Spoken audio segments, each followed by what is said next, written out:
One of the most powerful things a woman can develop in a relationship is not a particular look, a particular way of speaking, or some secret technique for making a man obsessed with her. It is something much deeper, the ability to know her own value without needing someone else to constantly confirm it. And this is where the first rule begins. She has standards without becoming emotionally unavailable. Because there is a very important distinction between having standards and putting up walls. Standards say, I know what I am willing to participate in. Walls say, I am afraid to let anyone close enough to disappoint me. From the outside, those two things can sometimes look similar. But psychologically, they come from completely different places. A woman with standards doesn't need to convince everyone that she is valuable. She doesn't need to announce that she deserves better. She simply behaves as though her time, attention, emotional energy, and affection have value. And that changes the entire dynamic. Think about what happens when you meet someone who is desperate to be chosen. You can often feel it. They agree too quickly. They overlook things that bother them. They rearrange their entire life around another person. They become hyper, focused on whether the other person is texting, calling, responding, approving, or pulling away. And the tragedy is that the more desperately someone tries to secure another person's affection, the less space there is for genuine attraction to develop. Why? Because attraction needs freedom. It needs choice. When someone feels that your affection is something they must constantly earn, they may become preoccupied with maintaining your approval rather than actually discovering who you are. And when you are constantly trying to win theirs, you stop asking a much more important question. Do I actually like the way this person is treating me? That question changes everything. Instead of asking, how do I get him to choose me? You begin asking, is this someone I would choose? That is not arrogance. That is emotional adulthood. And this is where standards become powerful. A standard isn't a demand that another person behave perfectly. It is a commitment you make to yourself about what you will and will not accept. You might say, I want someone who communicates honestly, or I want consistency. Or I don't want a relationship where I am constantly confused about where I stand. Notice what is different about that. You're not saying, you must behave exactly the way I want. You're saying, if this is how you behave, I will make a decision about whether this relationship is right for me. That's a profound psychological difference. Control focuses on changing another person. Standards focus on choosing your response. And the woman who understands that doesn't need to play games. She doesn't need to deliberately take 12 hours to answer a message because she wants to appear busy. She doesn't need to manufacture jealousy. She doesn't need to pretend she doesn't care when she does. She doesn't need to become emotionally cold because she believes vulnerability makes her less attractive. She can actually be warm, she can be affectionate, she can show interest, she can tell a man she enjoyed seeing him. She can initiate sometimes and still have standards, because confidence isn't the absence of vulnerability. Confidence is knowing that vulnerability doesn't require self-abandonment. That's an important distinction. You can open your heart without handing someone the keys to your self-worth, and many people confuse the two. They think, if I tell him I like him, I've lost power. No, you lose power when your entire emotional stability becomes dependent on what he does with your feelings. There is nothing weak about saying, I like you. The weakness comes when you say, because I like you, I will tolerate anything. Those are completely different statements. And psychologically, this is one of the most attractive forms of emotional maturity because it communicates something very clear. I am capable of connection, but I am not dependent on your approval. To know who I am, that creates a very different kind of relationship. It allows a man to approach you because he wants to, not because you've engineered his behavior. It allows his effort to become meaningful because you're not constantly compensating for its absence. And this brings us to the second part of this rule. She doesn't chase validation.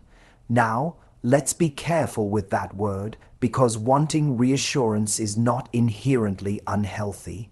Everyone wants to feel loved. Everyone wants to feel desired. Everyone enjoys hearing, "I missed you," or "I'm proud of you," or "I love being around you."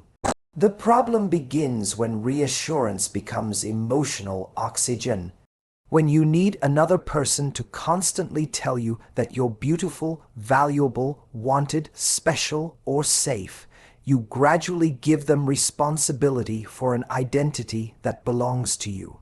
And no relationship can sustainably carry that burden. A healthy relationship can add to your sense of worth.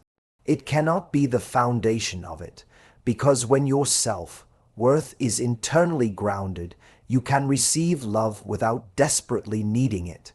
And strangely enough, that often makes love easier to receive. You're not interrogating every text. You're not analyzing every pause. You're not turning a change in tone into a psychological emergency. You can simply observe. You can say, "He's becoming distant. Let me see what happens." You can say, "His actions don't match his words." That's information. You can say, "I really like him, but I'm not going to convince him to want something he doesn't want." That last sentence is incredibly liberating. Because there is a temptation in dating to become an attorney for someone's potential. He's actually a good guy. He's just busy. He's been hurt before. He says he's not ready, but maybe he'll change. He treats me inconsistently, but when we're together it's amazing. And perhaps all of those explanations are true. But explanations don't automatically create compatibility. You don't build a relationship with someone's potential. You build it with their patterns, and a woman with standards learns to observe patterns without becoming cruel about them. She doesn't have to demonize a man because he isn't giving her what she wants. She can simply recognize, "This isn't enough for me." That sentence represents an extraordinary level of emotional maturity, because you don't need someone to be a bad person in order for them to be the wrong person for you. You don't need a villain to justify leaving. Sometimes the relationship simply doesn't meet your values. And that is enough. This is also why clear communication becomes so important. A woman with standards doesn't expect a man to magically understand every emotional need she has.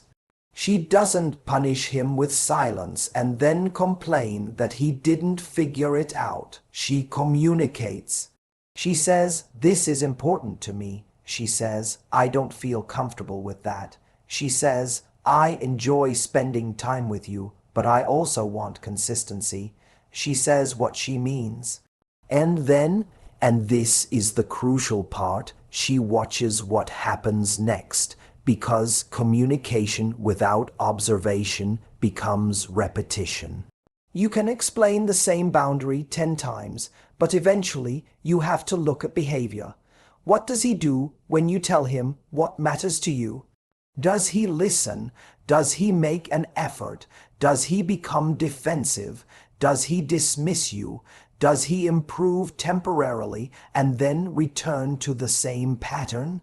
These things tell you far more than chemistry ever will, and this is where self-respect becomes practical rather than philosophical. Self-respect Self-respect isn't standing in front of the mirror saying, "I'm amazing." Self-respect is what you do when reality contradicts the fantasy you've built around someone. It's being able to say, "I wanted this to work, but wanting it isn't enough." It's being able to walk away from something you deeply desire when you recognize that receiving it would require you to betray yourself.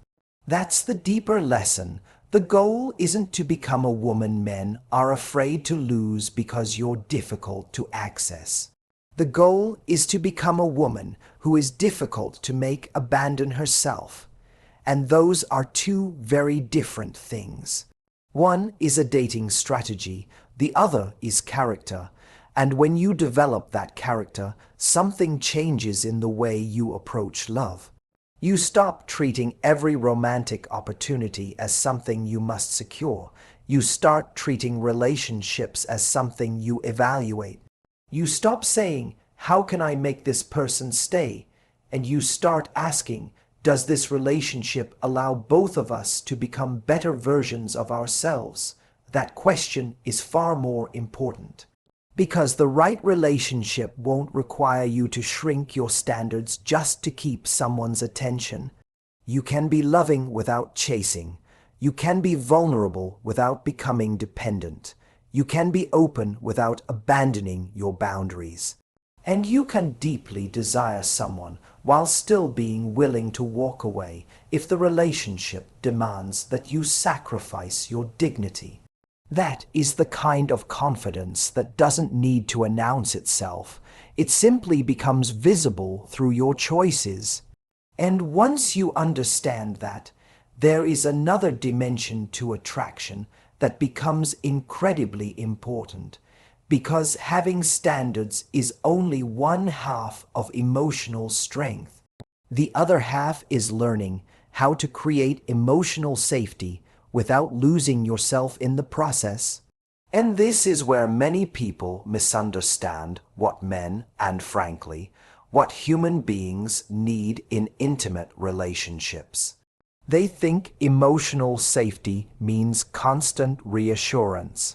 They think it means never challenging someone, never disagreeing, never expressing disappointment, always being agreeable, always being available.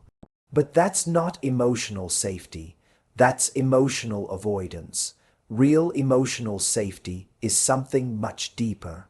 It is the experience of being able to show up as yourself without constantly fearing punishment, humiliation, rejection, or manipulation. And when a woman creates that kind of environment, something powerful can happen.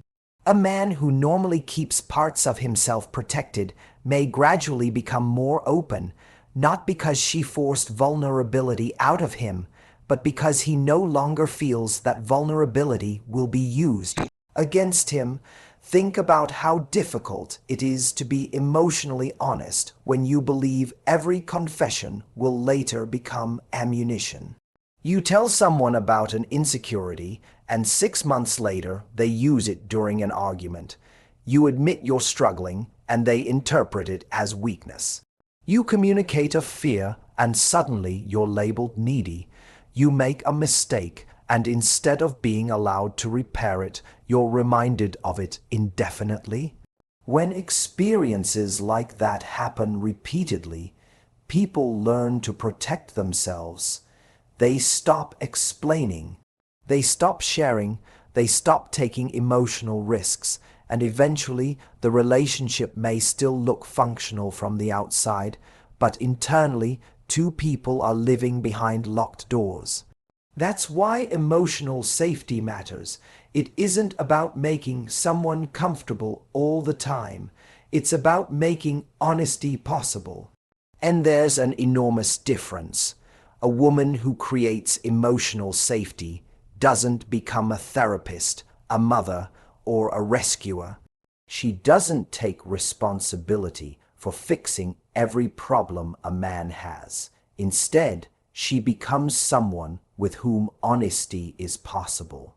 She can listen without immediately turning the conversation into a judgment. She can disagree without humiliating him. She can express disappointment without attacking his character. She can say, "That hurt me," without saying, "You are a terrible person." That distinction may seem subtle, but psychologically it is enormous, because when you attack someone's identity, they tend to defend themselves. When you communicate the impact of their behavior, you create the possibility of reflection, and this is where emotional intelligence becomes one of the most powerful forms of attraction. Not because emotional intelligence is a trick to make someone fall in love with you, but because it creates the conditions in which genuine intimacy can actually exist. Imagine a man comes home after having a difficult day. The emotionally unsafe response might be, "What's wrong with you? You're acting weird." The overly rescuing response might be, "Tell me everything, I'll fix this for you." But a grounded response might simply be, "You seem like you've had a rough day. I'm here if you want to talk." Notice the difference. There is warmth without pressure. There is care without control. There is an invitation without an interrogation. That kind of interaction communicates, "You don't have to perform around me." And that is powerful. Because one of the deepest human desires is not simply to be admired, it is to be understood, to feel that someone can see you beyond the role you're playing, beyond the confident version, beyond the successful version, beyond the version that always has an answer. And when someone feels genuinely understood, connection becomes less about performance and more about presence. But here's where we have to make another important distinction. Creating emotional safety does not mean becoming emotionally dependent. This is where the fourth part of the equation comes in. She maintains her own identity, because there is a strange paradox in healthy relationships. The closer two people become, the more important it becomes that they remain individuals. You don't create intimacy by erasing yourself. You create intimacy by bringing your full self into the relationship, your interests, your ambitions, your friendships, your opinions, your sense of humor, your curiosity, your goals, your life outside the relationship. A woman who has a strong identity isn't constantly asking, "What does he want me to be?" She's asking, "Who am I? And how does this relationship fit into the life I'm building?" That is a completely different psychological position, and it changes attraction because there is something deeply compelling about a person who has an inner world. Someone who has things she cares about, someone who can spend an evening without needing constant communication. Someone who has ambitions that existed before the relationship and will continue to exist within it. Someone whose entire emotional universe doesn't collapse when her partner is busy. This doesn't mean she cares less. It means she has roots, and roots are important, because without roots, intimacy can easily become dependency. You begin needing your partner not merely because you love them, but because you've gradually outsourced your identity to them. Their mood determines your mood. Their attention determines your confidence. Their availability determines whether you feel secure. Their approval determines whether you feel attractive. And suddenly, what looked like deep love is actually emotional dependence. That's not the kind of connection anyone should aspire to. Healthy love says, "You matter deeply to me." Dependence says, "Without you, I don't know who I am." Those are not the same thing. And ironically, the more secure you become within yourself, the more freely you can love another person. Because you don't have to constantly calculate. You don't have to ask, "If I disagree with him, will he leave?" You don't have to pretend to like everything he likes. You don't have to suppress your opinions. You don't have to become smaller so someone else can feel larger.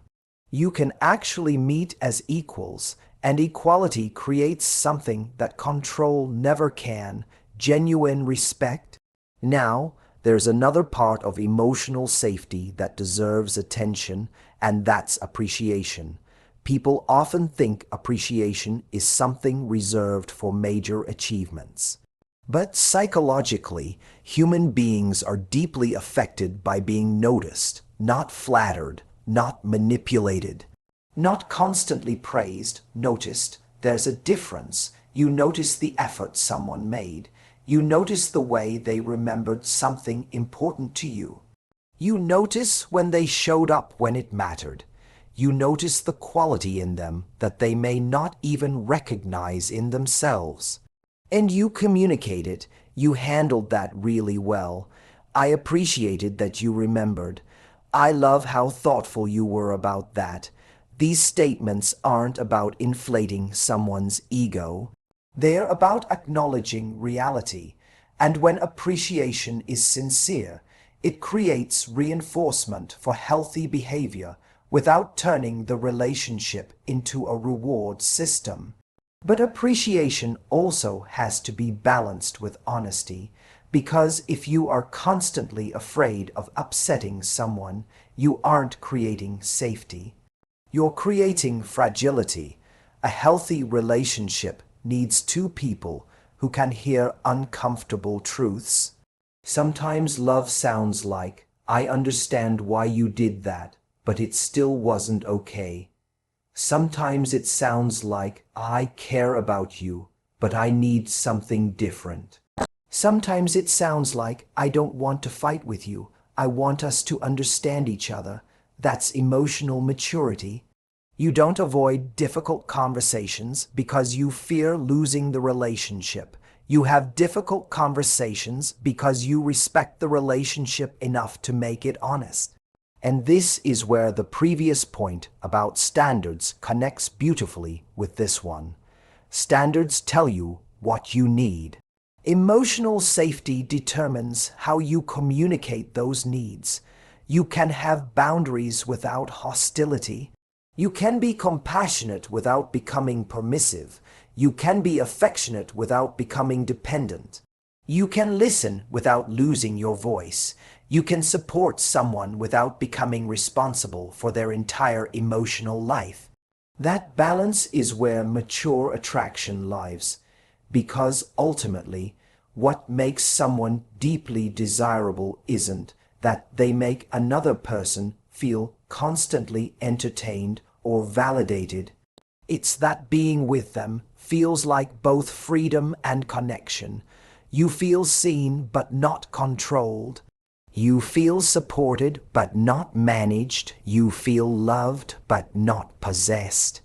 And perhaps most importantly, you feel encouraged to become more fully yourself rather than pressured to become someone else's idea of perfection. That's what a healthy relationship should do. It shouldn't make your world smaller. It should make your world deeper. So don't ask yourself, "How can I become the woman he can never live without?" Ask something more meaningful. Can I become the woman who can love deeply without losing herself? Because when you can do that, you no longer have to choose between intimacy and independence. You can have both, and once you understand that, there is one final distinction that brings everything together. Because you can have standards, you can create emotional safety, you can communicate with warmth and confidence. But eventually, you have to answer the question that reveals whether all of this self-respect is real. What do you do when someone gives you words without giving you corresponding action?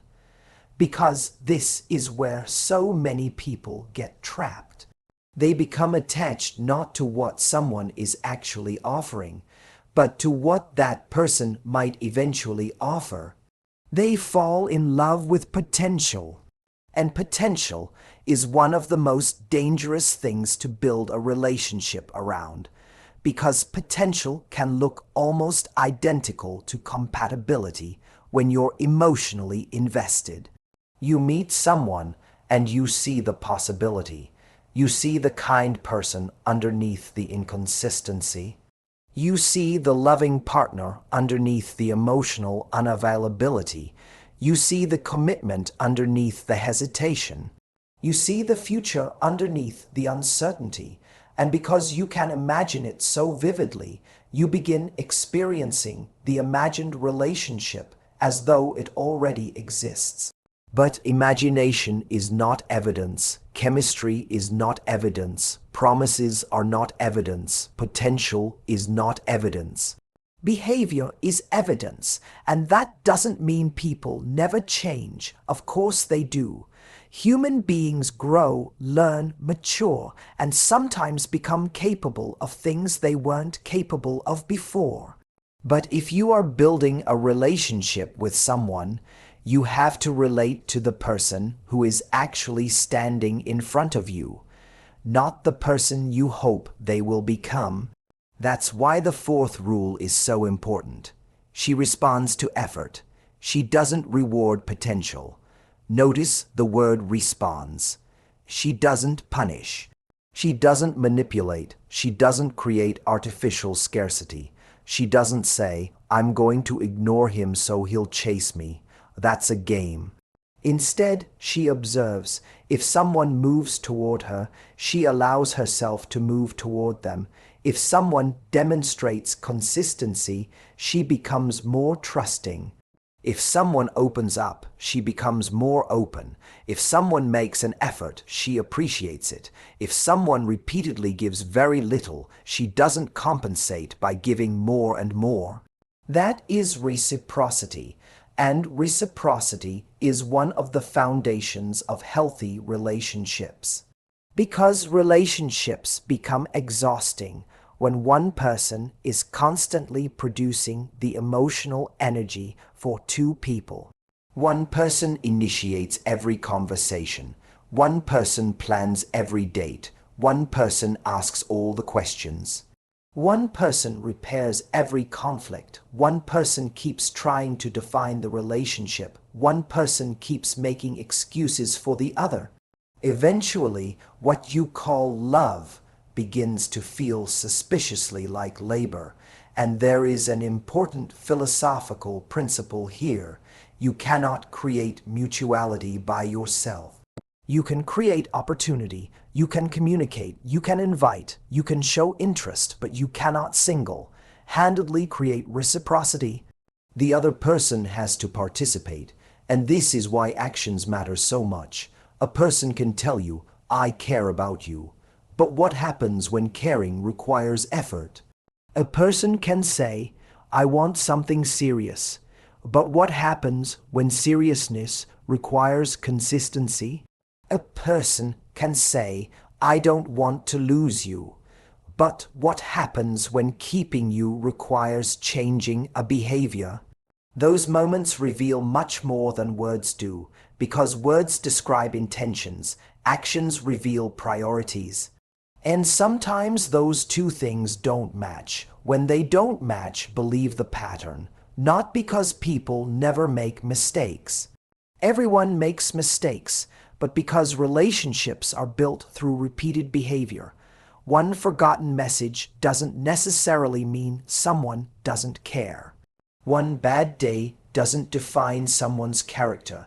One awkward conversation doesn't mean you're incompatible. Context matters, but when the same behavior appears again and again, context stops being an explanation and starts becoming a pattern. And patterns deserve attention. This is where many people make another mistake.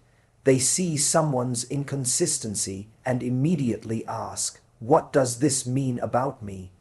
Am I not attractive enough? Did I say something wrong? Should I have waited longer to respond? Should I have acted differently?" And sometimes the most powerful question is much simpler. What is this person showing me about their capacity for the kind of relationship I want? That's a completely different question. One puts you on trial, the other gives you information, and dating becomes far healthier when you stop treating every disappointing behavior as a referendum on your worth. Someone's inability to show up consistently doesn't automatically mean you're unworthy of consistency. Someone's inability to communicate doesn't mean you're too demanding for wanting communication.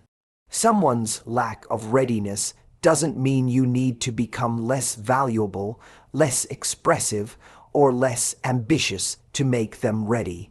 Sometimes the answer isn't that you need to become more desirable. Sometimes the answer is that you're asking the wrong person for the right thing. And that realization can save you years. Because there is a temptation to think that if we just become perfect enough, attractive enough, patient enough, understanding enough, sexually desirable enough, emotionally available enough, then someone will finally give us the relationship we want. But love doesn't work like a vending machine. You don't insert enough perfection and receive commitment. Compatibility cannot be manufactured through self-improvement alone. You can improve yourself tremendously and still meet someone who isn't capable of meeting you where you are. That doesn't make either person defective. It means capacity matters, timing matters, values matter. And effort matters. This is also why you shouldn't confuse intensity with investment. Someone can send you 20 messages in one night and then disappear for 3 days. Someone can tell you you're the most amazing person they've ever met and still fail to make basic plans. Someone can create incredible chemistry while remaining completely unreliable. Intensity feels powerful because it activates emotion. But consistency builds trust, and trust is what allows emotion to become something sustainable. Think about it. If someone is incredibly passionate one week and completely absent the next, your nervous system may become preoccupied with predicting which version of them you'll get. That's not necessarily love. Sometimes it's uncertainty creating emotional intensity, and uncertainty can be addictive. You start chasing the return of the good version. You remember the amazing evening. You remember what they said. You remember how connected you felt. And you begin tolerating everything between those moments because you're waiting for that feeling to come back. But a healthy relationship shouldn't require you to survive periods of neglect in order to earn occasional periods of affection. The standard isn't perfection. The standard is coherence. Does what they say generally match what they do? Does their level of interest remain reasonably consistent? When there is a problem, do they participate in solving it? When they hurt you, are they capable of accountability? When you communicate a need, do they at least attempt to understand it? Those questions tell you far more than whether they can create butterflies. And this is where you begin to understand why a woman who responds to effort becomes so powerful. She doesn't make someone chase her endlessly. She simply doesn't do their half of the relationship for them. She leaves room for another person to demonstrate who they are. That's important. Because sometimes we say we want to know whether someone truly cares, but then we never give them the opportunity to show us. We initiate everything. We solve everything. We make every excuse. We constantly restart the connection. And then we wonder why we don't know how invested they are. You don't know because you haven't allowed reality to speak. Sometimes you need to step back, not as a tactic, but as an experiment in truth. Stop carrying the relationship for a moment. See what happens, not to punish them, not to make them panic, not to manipulate them into chasing, simply to observe. Do they reach for you? Do they notice the distance? Do they make an effort? Do they ask what happened? Do they attempt to reconnect? And if they don't, that silence may tell you something painful but valuable. Because clarity is often painful before it becomes freeing, and this is ultimately what standards, emotional safety, and reciprocity have in common. They all require you to stop negotiating against reality. You don't have to convince someone to value you. You don't have to persuade someone into commitment. You don't have to become a detective trying to decode every mixed signal. You can simply observe and then choose. That is emotional power, not controlling the other person's behavior. Controlling your participation in what happens next. You can say, I care about you, but this isn't enough for me. You can say, I believe you when you say you have good intentions, but I also need to see those intentions expressed through behavior. You can say, I don't need perfection, but I do need consistency. And you can say those things without anger, without drama, without trying to make someone feel guilty, because self-respect doesn't need theatrics. It simply needs decisions, and perhaps that is the deepest lesson of all. The goal isn't to find a way to make a man desire you forever. The goal is to become discerning enough to recognize when desire is accompanied by character, effort, consistency, and genuine intention. Because anyone can say they want you. The person who truly wants to build something with you will eventually have to demonstrate it. So don't reward potential with unlimited access to your heart. Don't confuse chemistry with compatibility. Don't confuse promises with patterns. And don't confuse someone wanting you occasionally with someone consistently choosing you.